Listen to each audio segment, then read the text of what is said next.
What's up, YouTube? Tim Moose here. Well, it's that time of year, folks, where I go ahead and talk about the worst of films of the year. And oh boy, had there been some major stickers of 2022. I mean, there has been some really decent ones, even some ones that came out that a lot of people didn't like, but I enjoyed. But there are lots of stickers that was released this year to me. So here are my official top 10 worst movies of 2022. All right. Coming in at number 10 is the Hulu film Deepwater. Of course, based on like erotic based bug. I was actually interested in this because of course, it was the return of the same other director behind Fair Attraction and Flash as well. But this was actually his first ever feature since that not Jennifer Lopez, that Richard Gere and Diane Lane film Unfaithful back in 2002. So I was interested in how good he's gonna be with his comeback here. I love a good erotic based film, I 50 Shades aside, of course. Uh, I do like Fair Attraction. I like 9.5 Weeks, which is of course from the same director. But my God, this movie was so blatant bad. You got Anna Domus, who I really enjoyed in Blonde. You got Ben Affleck, who I think is always great. You got Jacob Elordi from who I like on Euphoria. But that aside, just this script in this thing just was not so great. The acting was pretty terrible. I mean, what I don't know. This thing is just a big dumpster fire. And the movie, of course, it got pushed from a theatrical release to a Hulu release. And after seeing this film, I can see why. So yeah. Anyway, number nine, I'm gonna go with The Invitation. Now, I was really interested in this because I thought it, looked decent. I was hoping for great things about it. I love a good vampire film. And I also like the girl from Fast and Furious, The Game of Thrones, Natalie Matter. I quite like her a lot. But this was abysmal. It was one of the most boring vampire film I've ever seen in years. You know, this thing makes Morbius look like an Oscar winner, which of course I'll get you in here a bit, but it just it just looked like a very watered down PG-13 version of Ready or Not. I mean, I was really intrigued to check this one out. I was hoping for great things, but yeah, it was a dumpster fire, and it's not a good film at all. So, yeah, to be honest, I think even if it was rated R, it probably was still really good. But still. All right, number eight, I'm gonna go with The King's Daughter. Now, this is a movie that's been on the shelf since early 2010s, I believe 2011, 2012, or something like that. From director Sean McNamara, who I really quite like. He did do the movie Bratz. He did Soul Surfer. He's done some other really cool films I've enjoyed. This is abysmal. I mean, you got Kaya Scodelario, who I think is always terrific. Benjamin Walker, of course, coming. He's also on the Lord of the Rings series. You have the late William Hurt. Pierce Brosnan was in this. You had some really good cast members, but the story arc in this thing was terrible. Like the mermaid aspect. I mean, I love a good mermaid, but like a good mermaid film, I cannot wait for Little Mermaid. But yeah, that didn't save it. I mean, this thing was just so boring. Like the romance didn't really make any sense. I mean, yeah, The King's Daughter is just oh god, it's such a painful one to watch. All right, number seven, one that really pains me to even add because I was so excited for this, especially because it's director's last movie. Number seven, Don't Worry, Darling. I'm sorry, this thing, Don't Worry, Darling, is horrible. I do quite like Florence Pugh. I do quite like Harry Styles, and of course, Olivia Wilde directed one of my favorite movies back in 2019, Booksmart. But this thing was blatantly terrible. I mean, it did not sit well here. It was except aside from Florence Pugh, the acting in this thing was not so great at all. I mean, this is just an abysmal movie that is just terrible twists and turns around it. It was so boring at time. I mean, I was like, I'm hoping Olivia Wilde's third film is better than this. But we'll see. All right. Number 6, I'm gonna go with the 355.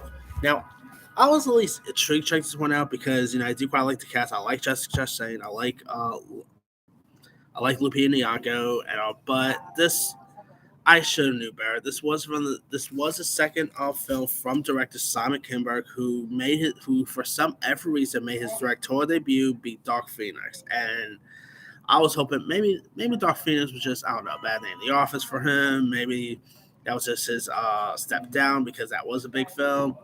Yeah, 355 really shows that he's not really ready to step behind the camera yet. I mean, it's such a shame because I do like these the cast involved. Like I said, I love Chastain. She's always terrific. I really like Diane Kruger, who's probably the best part of this film, I mean. But yeah, this thing was just, it was a dumpster fire. Like, did not make any sense. The action wasn't all that great. I just was not a fan of this film at all. And yeah, it's just not so great. And of course, it was the first film to come out in 2022, so that says something as well. All right, number 5, I'm going to go with Moonfall. Oh boy, Roland Emmerich, man, he has not done a good film for a while. Like, I think the last movie I really enjoyed of his was the movie about Stonewall called Stonewall, but Moonfall is not a good film. I mean, he really, you know, I think he really tried, but this thing, I mean, obviously was not going to win any Oscars or anything. But yeah, this thing was just completely dumb. Just felt like an Independence Day or Armageddon ripoff. It was just not so great. It was like great cast list too. You had the likes of Halle Berry, Patrick Wilson, uh, the guy from Game of Thrones, John Bradley was in this. You had some good cast members, but yeah, this thing just did not live up to any hype. It was just so plain bad. So yeah, not a good. Yeah, after seeing this movie, I'd rather actually go to the moon than see this movie again. All right, number 4. Oh boy, we're getting to the best one. Number 4, I'm gonna go with Rob Zombie's The Monsters. Now, I really do quite like Rob Zombie. I actually always. I do always defend his Halloween movies. I do quite enjoy them. I like his music. But if I have to say, like, maybe his worst movie, in my opinion, is Lost in Salem. But that changed once I saw The Monsters. I mean, that, like, Netflix's Wednesday series is a better, like, take on a classic horror family than this thing was. Of course he did, it is Rob Zombie, so for some other reason he did cast his wife, Sherry Moon Zombie, who seems like a nice person and all, but yeah, she, like, Rob Zombie always gets her in his movies, which okay, I guess. Uh, I mean, this thing just was completely terrible. It just, I should be careful how I say this, but I've already but like Christian Holoff says, this is like the point without the funny business in it. So yeah, that's how bad this thing was. I mean, Rob Zombie doing, like, it was his first, like, watered down PG film he's ever done, and that's cool and everything. But yeah, at the end of the day, this thing just was not so funny. It was like really long, like around 2 hours long. I'm like, how you did not? This did not need to be that long, but yeah, it's this thing was a dumpster fire from beginning to end. So yeah, and of course the ending even leads off the thing for a sequel, and I really don't think we're gonna get one, but who knows? It was on Netflix and did pretty well there, so who knows what will happen. All right, number 3, I'm gonna add not one but 2 movies because they're both sequels that came out in the same year, and that is the 365 Days sequel. One of which is the next 365 days and 365 days this day. What the living? I'm sorry. I've actually mentioned this on on a Netflix thread on Facebook. Me, I've always disliked the 50 Shades movies, right? I think the 50 Shades movies are horrible. But after watching the 365 Days movies and the After movies, I should be like Thanos with the 50 Shades movies. I treated them harshly. These 365 Days movies are some of the worst movies I have ever seen. I mean, I didn't have to see these, but I decided to watch them anyway, just so I could add some stuff in my worst of the year list. And oh boy, these things are just blank so bad. I mean, there's like you know none of the Hank Pink stuff is not even all that great. The acting by Michelle Morrow, whatever the dude's name is, it's terrible. The one like the acting by the other people are terrible. I'm like, what the like who? These things also have 0% on Rotten Tomatoes as well. Unlike the 50 Shades movies, which say what you want, did have were pretty much modest hit and did pretty well on and are actually more higher than all these 365 Days films. I mean, yeah, these 365 Days movies makes the 50 Shades movies look like Oscar winners. That's how bad these things are. So, yeah, there's talk about possible fourth one. Okay, do what you want, but oh god, these things are just so bad. All right, number two is one that really pissed me off, and that is Jeepers Creepers Reborn. Now, despite the director and everything, I really quite like the original Jeepers Creepers. I mean, part two's okay, I guess. Part three, could have been better, but nothing beats that first Jeepers Creepers. I mean, it's really always hard to really.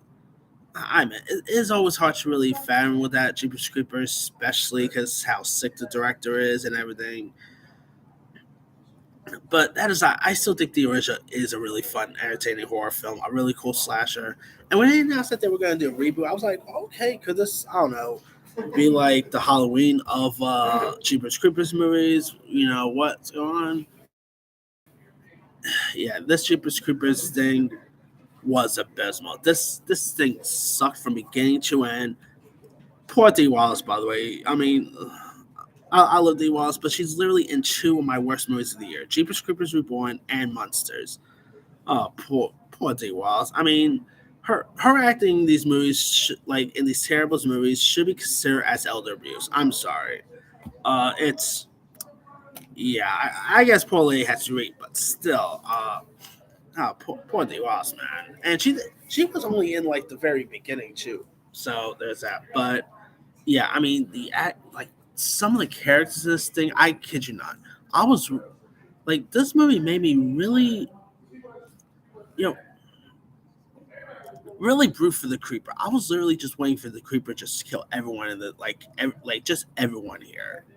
You know, like these characters was blatantly annoying. I mean, I don't mind annoying characters in horror films. I mean, I like Paris Hilton in House of Wax for Christ's sake, but these characters like just did not do anything for the story. They were just there to be killed. I mean, yeah, this thing is just one of the worst horror movie going experiences I've seen. I mean, I kid you not. I probably should say this, but I actually snuck into this thing. I didn't even pay to see this movie at all. I just snuck into this thing, and I still wanted my money back. And that's how bad this thing was. I mean, yeah, it was abysmal. And hopefully they do if they do Jeepers Creepers 5. I say it's just like scrap this whole franchise and start from the beginning with a better director, better writer, and we'll see from there. If not, just leave the thing alone and whatever. But what is worse than all of these? Oh boy. Number one is the film that created the memes, and that is Morbius. This is the first time I've ever disliked a Spider-Man based film. I mean, I don't even mind Spider-Man 3 and Amazing Spider-Man 2. But Morbius has got to be the worst out of the Spider-Man franchise. It's just I mean, the trailers, by the way, I thought looked cool. It was like hard to tell you. Like it always tried to tell you, like it just takes place in the Spider-Man universe. We do see cameos from like pictures of Spider-Man and Noir, but we don't really have much Spider-Man references, like too much Spider-Man stuff at all. Two of the most terrible post-credit scenes of all time.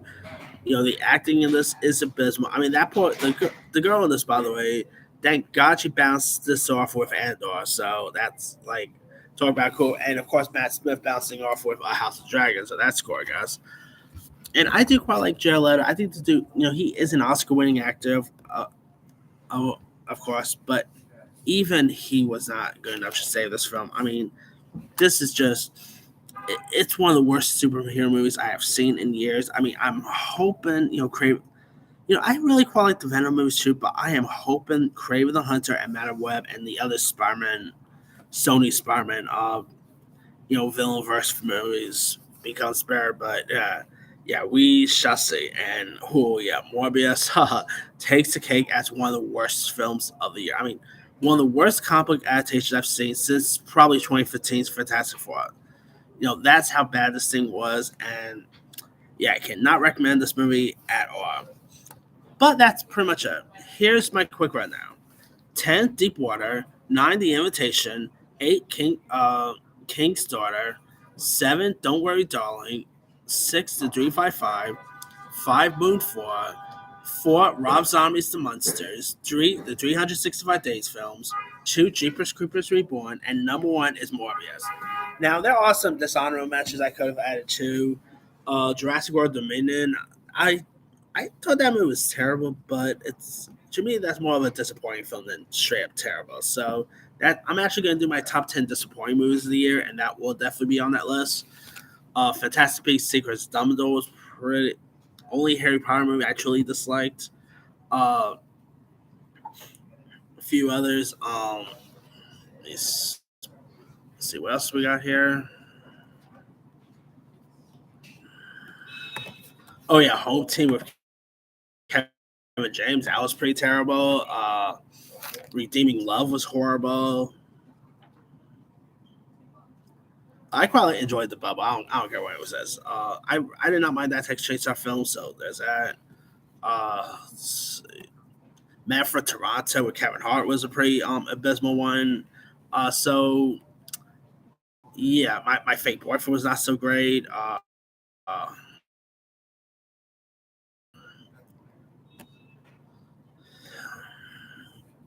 Pray for the Devil is abysmal one. Mr. Harrigan's phone. So yeah, lots of pretty bad films that came out this year. And oh boy, we're probably going to be seeing some not so great films again in 2023, but we'll see. Let me lead you guys. What are some of your most worst movies of 2022?